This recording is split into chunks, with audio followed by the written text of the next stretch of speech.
to another episode of No Trash, Just Truth. No Trash, Just Truth is a podcast of Proverbs 910 Ministries. We're your hosts, Rose Spiller and Chris Paxson.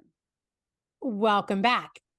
We hope you're all enjoying this series, Anything Goes. We've tried to be all over the place, giving you different subjects and things that we don't usually talk about. So we hope you're enjoying it. We have been, that's for sure. Yeah. And if you are enjoying it, let us know. Leave a review on whatever platform you listen on. Drop us an email. We love hearing from all of you.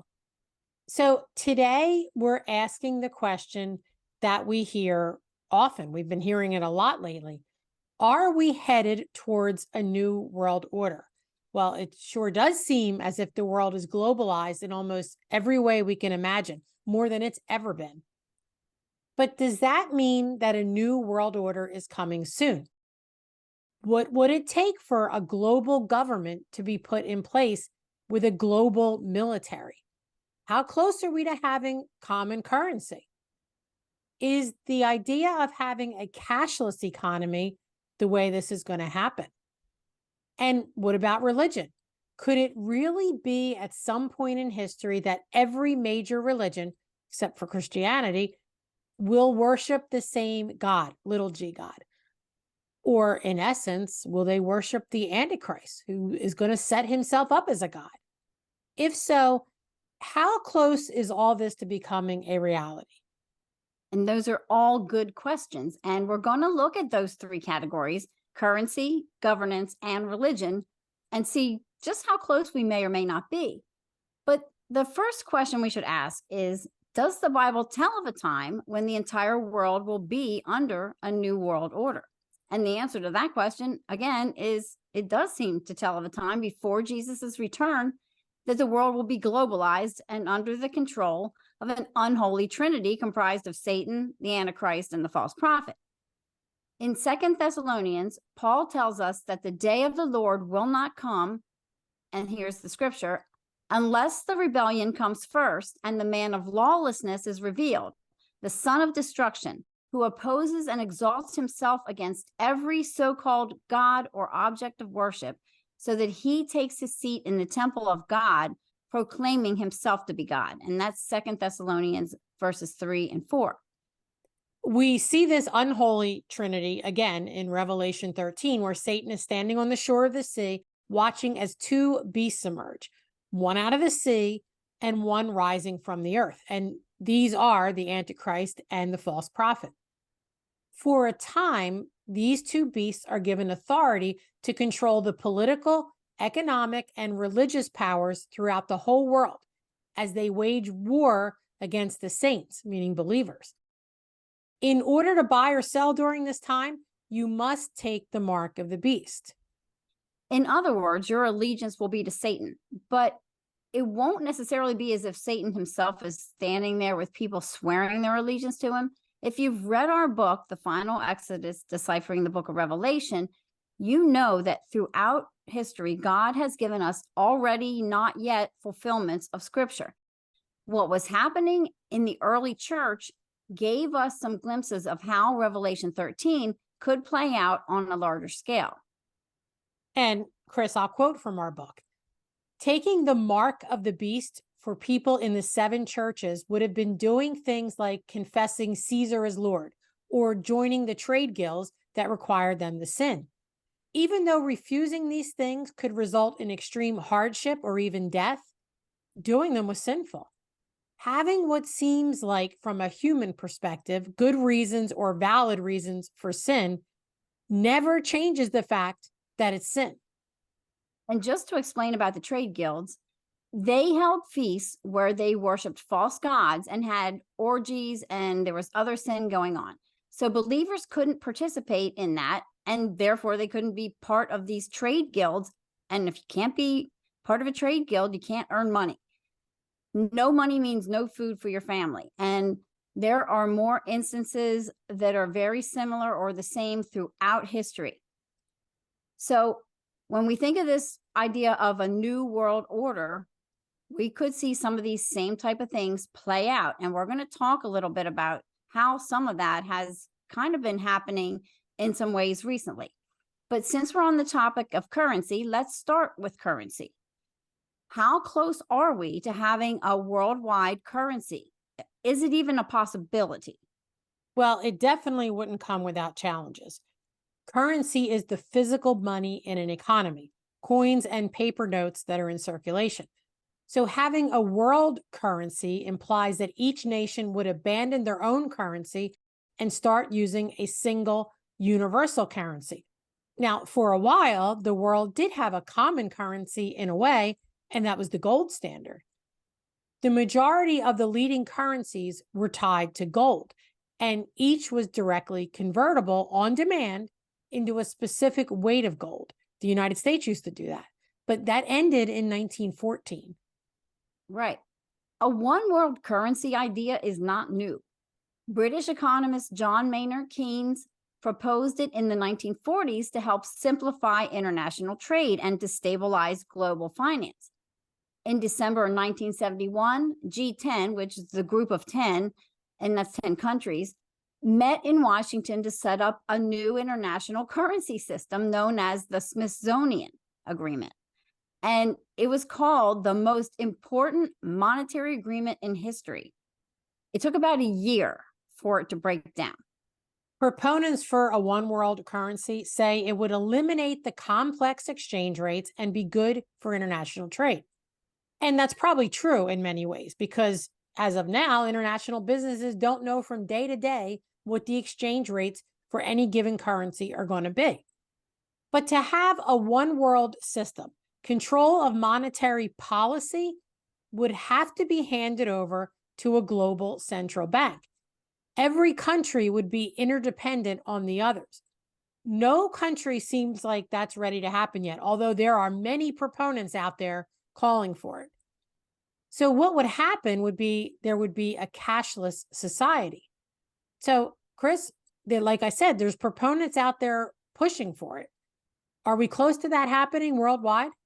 Well, as of June 28, 2023, 130 countries that represent 98% of the global economy were exploring digital versions of their currencies, with almost half in advanced stages of development. If they're not in advanced stages, they were in pilot or launch states, according to Reuters. The report went on to say that significant progress over the first 6 months of the year meant that all G20 countries, with the exception of Argentina, were now in one of those advanced phases. 11 countries have already launched central bank digital currencies, which are called CBDCs. A central bank is a central body that every nation or region has that's responsible to oversee its economic and monetary policies to ensure that they remain stable. China is test piloting their digital currency, and India and Brazil plan to launch its digital currencies next year, and the European Central Bank is on track to launch its pilot program in 2028. But the US is only moving forward on digital currency for bank-to-bank transactions while they assess the risks and the benefits of digital currency. The banking industry in the United States and the policymakers in the Federal Reserve argue that a digital dollar could pose significant and concrete risks and that the benefits are unclear. Even digital technologies like PayPal and Venmo and Zelle work through the banking system, and central bankers also say the digital currency would have to utilize them too.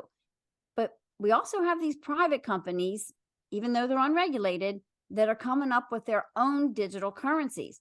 So, Rose, it does kind of sound like we're close to being cashless. Yeah. According to Pew Research, 2/5 of Americans used no cash in 2022. And Chris, I can attest that my 4 kids are under there, and Ed and I constantly tell them, use cash. But that's another episode. Rose, I have to say, I don't use cash hardly at all. I love Apple Pay. I use it all the time. Ever since I learned how to use it, I use it all the time. My husband is very old school, and when we go to wrestling matches and they say we don't take cash, he pulls out $1 and shows them legal US tender. And he's like, you can't not take this. And if you look at when money filters through these things, by the time it gets to where it's going, you've lost so much of it that it's actually impoverishing the country. But anyway. Well, Rose, I got to say, what Ed's doing makes me want to use cash more just so I can say that. I've walked out of stores because most airport places don't take cash.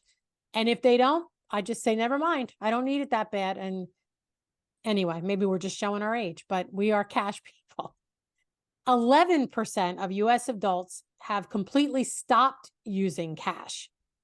5 years ago, it was only 5%.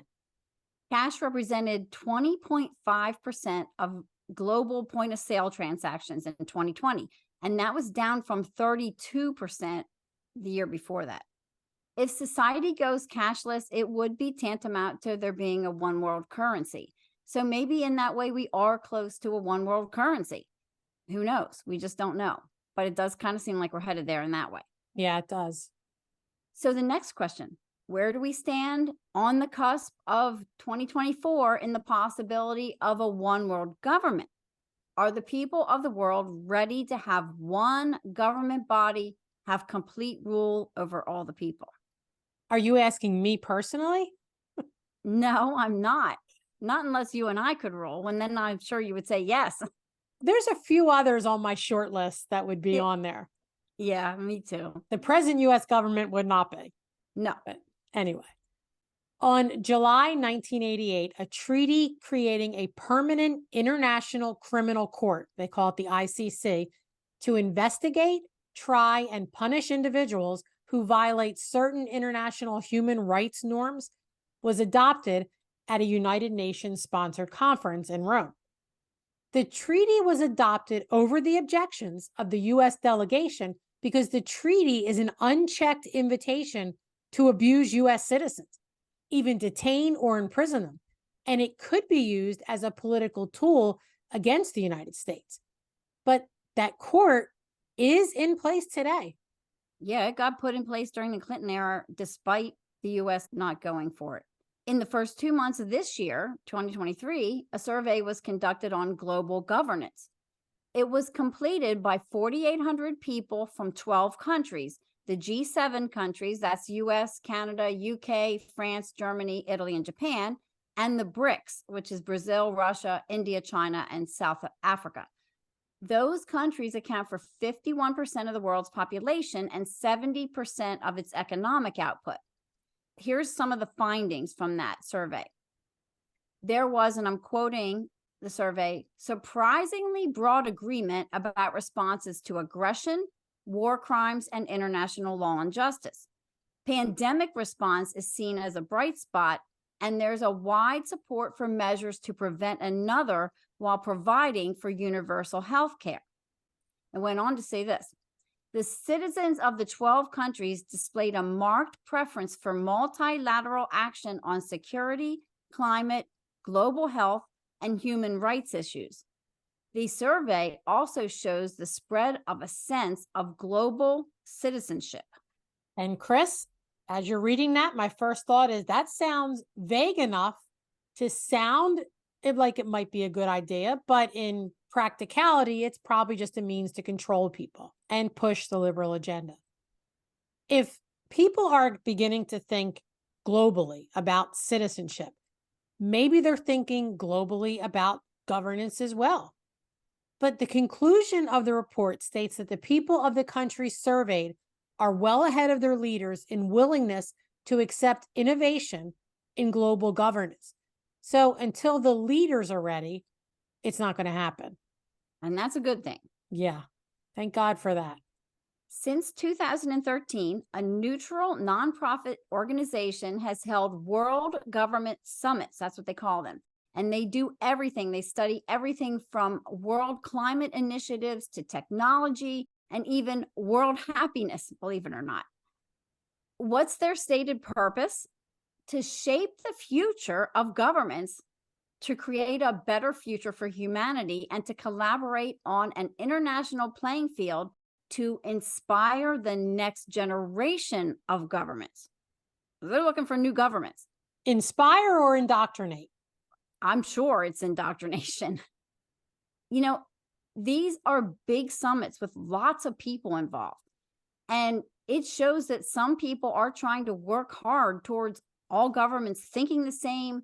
And that summit, Rose, is just one of many. Yeah. And the United States would definitely be on the short end because we have a very unique government that no other country does. And although it's going away now, but we would definitely be on the short end. Hmm.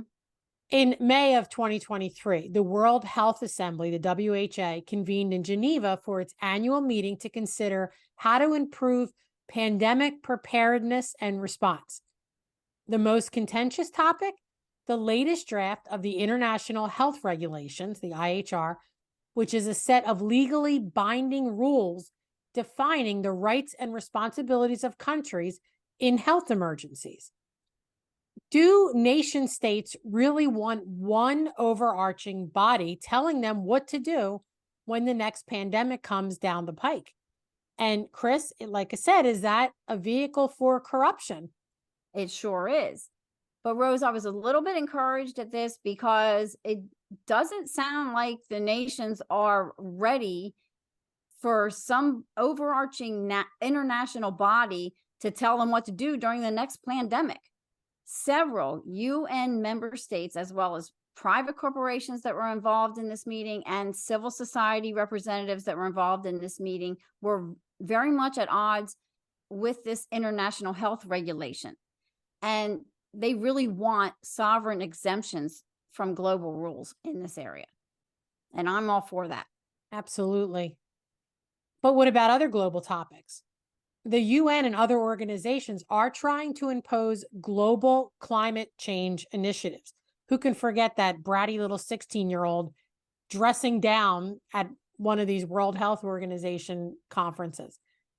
Yeah, it makes me sick to think that adults sit there and listen to somebody that of that age who has no idea what the real world is like. No. But that's another story. Yeah. The UN's ambition at their September 2023 summit was, and I'm quoting, all main emitters and notably all G20 governments will be asked to commit to presenting by 2025 more ambitious, economy-wide, nationally determined contributions featuring absolute emission cuts and covering all gases. Now, again, no one is coming to agreement on these things at the present time. And there are many worldwide initiatives on everything from cyberspace to outer space that the nations aren't in total agreement about. And again, I'm going to say, and that's a good thing. So are we close to having a one world government? Maybe not. With all the global meetings and the summits and the councils, there's still a lot of disagreement over the principles and the rules that would have to be in place and that should govern behavior for all humanity on the planet. Nations are not ready to give up their sovereignty. Thank the Lord for that. But like we said at the beginning, the Bible does talk about a time when there's a one world governance. Will that be because people from all nations become more accustomed to the idea? Maybe. Would another plandemic, meaning a planned pandemic, make people so fearful that they will capitulate to a World Health Organization taking over and paving the way for more and more international governance? Maybe. But Rose, there are some disturbing things that we need to say in this section here. So we need to talk about a few things that are coming down the pike. One thing that most people in the know do agree on is that artificial intelligence is possibly the biggest threat to the world. And there's no international agreement on how to regulate the use of it. This has been all over the place. A report from the Carnegie Endowment for International Peace says this: the world today is in the throes of a technological tsunami, inundated by breakthroughs in artificial intelligence. Quantum computing, biotechnology, additive manufacturing, nanotechnology, space technologies, disturbed ledger technology, human enhancement, lethal autonomous weapon systems, the Internet of Things, advanced energy storage, and myriad other dazzling achievements. To manage the risks and secure of the benefits of these disruptive innovations, national and global regulations will be essential. Chris, we've gotten many emails and things saying, hey, take your podcast, let AI write your podcast episodes. Rose, even when I used to do the graphics for us, now has an AI component to it, and you have to sign a special agreement to use it. And I don't want to use it. And I'll tell you why, partly why, at least. Part of the reason why is because I've heard some really disturbing things about AI and artwork.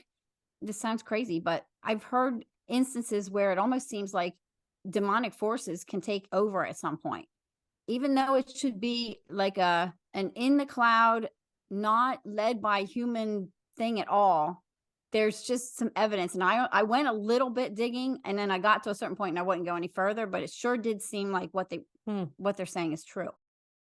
There was a Facebook page and someone said, will pastors use AI to write sermons? Some already are. And I responded, well, I'm fairly certain the Holy Spirit doesn't indwell in AI. So absolutely not do we ever use that. And let me just say now, you don't ever have to worry. We will never use AI for anything for our podcast episodes or anything in our teaching. No. And writing is just the tip of the iceberg here, what we're talking about with AI. So we've got to talk about a few more things here. There's one group that, in my opinion, and I'm sure that you feel this way too, that we should really be keeping our eye on, and that is the World Economic Forum, and that was founded by Klaus Schwab in 1971.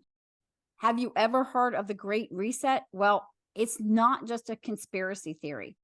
In many, many ways, it's very real. And the World Economic Forum is an organization that's made up of elites from political and economic and cultural backgrounds, and they meet every year in Davos, Switzerland. They are behind some really bad things. In May of 2018, 2 years before the Corona debacle, the WEF and Johns Hopkins Center for Health Security conducted a simulation of a national pandemic response to an outbreak of a novel strain of the flu. The report of that simulation called for effective vaccines to lessen the death toll, but it gets worse. In October 2019, the two collaborated again, this time with the Bill and Melinda Gates Foundation coming on board too. Well, if Bill Gates is involved, it must be good, right? And they wanted to do a round 2 of a simulated international pandemic to view the response of an outbreak of a novel coronavirus. That simulation anticipated almost every single aspect of what followed in 2020. The responses by governments, health agencies, the media, tech companies, and elements of the public. In June of 2020, when we were in the pandemic, at the WEF's 50th annual meeting, the WEF announced the Great Reset's official launch. And a month later, Schwab and his partner published a book on COVID and the Great Reset. The book declared that COVID represents an opportunity to be seized and that we should take advantage of it to reimagine our world. And we mention all this because the Bible's talk of taking a mark to be able to buy and sell, and the way it worked out in the early church with the state controlling the economy and the ability to buy and sell, well, that same thing can be seen in Schwab's model for business and government in his book. In his book, he talks about them overlapping. And that's exactly what we saw happen with having to get a vaccine in order to work during the plandemic. And now you know why I call it a plandemic. It was planned. Yeah. As Michael Rechtenwald, Chief Academic Officer for American Scholars, said in a talk delivered at Hillsdale College on November of 2021, Schwab's idea amounts to private organization wielding as state apparatuses with no obligation to answer to pesky voters. And Rose, it gets scarier than that, what this organization is doing. Yeah, we mentioned AI. Well, Michael Reckenwald also said this, as if the economic and governmental resets in the book were not dramatic enough, the technological reset reads like a dystopian science fiction novel. It's based on the fourth industrial revolution, or 4IR for short. The 4IR marks the convergence of existing and emerging fields, including big data, artificial intelligence, machine learning, quantum computing, genetics, nanotechnology, and robotics. The foreseen result will be the merging of the physical, digital, and biological worlds, which presents a challenge to the ontologies by which we understand ourselves and the world, including the definition of a human being. You heard that right, including the definition of a human being. It is the position that human beings should be permitted to use technology to modify and enhance human cognition and human bodily function, expanding their abilities and their capacities beyond current biological constraints. There's a term for this. It's called transhumanism. Some even go so far as to think that AI is just the next step in evolution. And Rose, maybe we should do an episode on it sometime because it's really, really dark. So we mention all this because if we're talking about going towards a one world government, all of these technologies that are coming out are going to possibly be a big precursor to how it happens. Yeah, and we encourage you. Hillsdale College has a lot of free online courses. They are excellent. I just finished their Constitution course. It's phenomenal. But they have a great reset course. All right, so we need to get to the third world entity thing that's coming down the pike in the future, and that's a worldwide religion. The Bible talks about Satan setting himself up as the one to be worshiped throughout the whole world. So are we close to having some kind of one world religion? Possibly. In 2006, a nonprofit corporation was started in Omaha, Nebraska, and it was called the Tri-Faith Initiative. Their purpose? To find land and build 3 houses of worship and a 4th that would be shared as a tri-faith center. On October 17th, 2020, the Tri-Faith Initiative, Temple Israel, Countryside Community Church, and the American Muslim Institute celebrated the opening of the Tri-Faith Center as a beacon of hope and safe haven for dialogue and friendship building. They want to make religious pluralism a social norm. It's kind of the coexist bumper sticker on steroids. It certainly is. On May 21, 2021, on the site of a former church that was torn down by East Germany's communist rulers, the foundation stone for House of One was laid. The House of One incorporated a church, a mosque, and a synagogue, all linked to a central meeting space. People of other faiths, denominations, and those of no faith are invited to events in those central meeting spaces. One Christian theologian says this about it. The idea was to build a house of prayer and learning where these 3 religions could coexist while retaining their own identity. A rabbi involved in the plan says, there are many ways to God, and each is a good way. He went on to say that it shows there's no hate between us. There was no comment, however, from a Muslim in the article about the worship center. So I thought that was kind of interesting. Yeah. And this isn't anything new. Universalism has been a quote unquote religion for hundreds of years. And that's pretty much what it is. Anything goes. Believe what you want. Can't we all just get along? Yep. On February 16th in 2023, the Abrahamic Family House opened in Abu Dhabi. It houses a synagogue, a church, and a mosque in a single complex. And they have a shared space for hosting other religions and holding events that are inclusive for all. Pope Francis signed the document on human fraternity, which is what inspired the building. And here's a quote. The Abrahamic Family House epitomizes interfaith harmonious coexistence and preserves the unique character of each religion. It goes on to say it personifies Abu Dhabi's vision for human fraternity and embeds coexistence into the already diverse cultural fabric of the UAE, which is the United Arab Emirates. However, the UAE still criminalizes proselytizing outside of the Islamic faith. That doesn't sound very much like harmony and coexisting, does it, Rose? No, not at all. If this doesn't reek of syncretism, I don't know what does. Christians and even the Pope agreeing with Jews and Muslims to build an interfaith worship center is tantamount to saying that we all worship the same God. In fact, that's what the Jewish rabbi did say. But we don't. And some, if not all of these centers, are trying to incorporate other religions as well in other areas outside of the actual worship centers. Rose, it's true that we should be able to get along with people from all religions. We should be able to work beside them and serve in the community with them and be neighbors to them. But when it comes to worship, we do not worship together. Absolutely.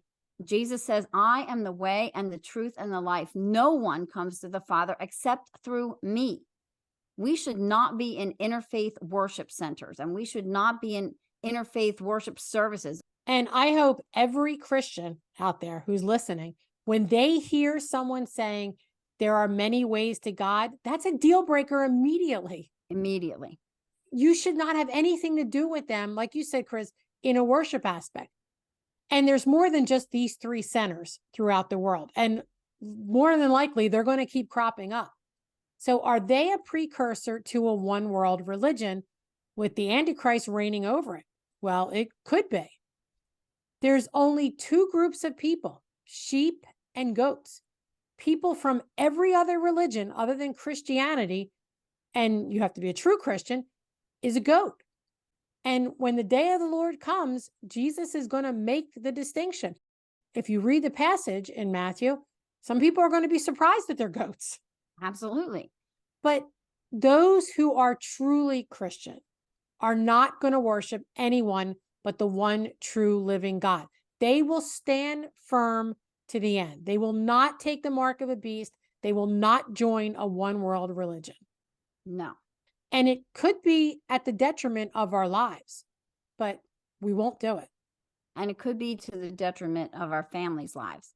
But a true Christian will not capitulate. One thing we have to keep in mind, it may seem like we're on the brink of a new world order, but we can't be sure. If you've read our book, The Final Exodus, Deciphering the Book of Revelation, then you know that throughout history, we've seen a lot of these already and not yets when it comes to prophecy. All along, there have been small events that give us a taste of what's coming in a fuller, more intense way sometime in the future. This could be one of those times, or not. Could be that we are spiraling towards the end quickly. When the Roman Empire was in charge, they pretty much had control of all the known world. Yeah. And I'm sure people thought that was going to be a one world government. I'm sure they did. But they fell. Yep. Attempts at globalization are nothing new. Earthly rulers have been trying to gain world domination throughout history. It hasn't happened yet. Psalm 59:8 tells us the Lord laughs at the nations and holds all of them in derision. God is in control, and that's what we have to keep in mind. Yes, and amen to that. And I love that verse because it shows just how puny they are compared to God. I love it. Exactly. Being one unified world was tried long ago. People revolted against God's word and tried to build the Tower of Babel. And what did God do? He scattered them and gave them different languages. And it didn't take him much to do it. So again, he can just laugh at it because he can easily take care of things. That's exactly right. What happened at the Tower of Babel gives us a lot to think about. The reversal of Babel started at Pentecost so that the gospel could spread. And that reversal is continuing today through technology. And with the help of AI in a good way, we're hurtling towards a time when we will be able to communicate with everyone on the planet. Like, talk about globalization. Yeah. There's a great example of how it's happening. And it could be for good and it could be for evil. That's right. I always think of Vodi when he says, yes, it's Egypt, but the Israelites plundered Egypt. So Christians plunder Egypt. So AI could be bad, but we need to take full advantage of it for the good. Yes. And we'll leave you to contemplate all of this on your own and pray about it. And that's where we're going to end for today. Have a blessed day, everyone.